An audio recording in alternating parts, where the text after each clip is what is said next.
ট্রাম্পে তো বিশ্বের 12টা বাজিয়ে দিল। দেখেন, ভাগ্য ভালো ধানগুলো পেকে গেছে, আর কিছুদিন পরেই এটা কাটা হবে।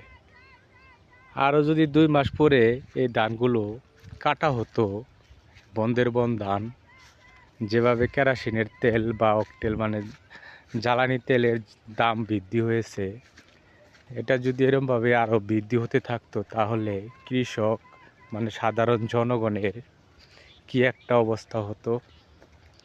আর সব কিছুর পণ্যের দাম বেড়ে গেছে। আমরা চাইলেও এটা কিন্তু করতে পারতেছি না, কারণ এটা হলো আমাদের হাতের নাগালের বাইরে, যেটা আমরা বিদেশ থেকে রপ্তানি করি। অ্যান্ড ট্রাম্পে যেটা শুরু করছে, পণ্যের শক্তি আছে দেখেই অমানবিক কাজগুলো সে চালিয়ে যাচ্ছে জোরপূর্বক। এদের স্বাধীনতা আছে, তারা তাদের দেশে কি করবে না করবে, এটা হস্তক্ষেপ ট্রাম্পে যে করতেছে, এটা আসলেই একবারে অনৈতিক।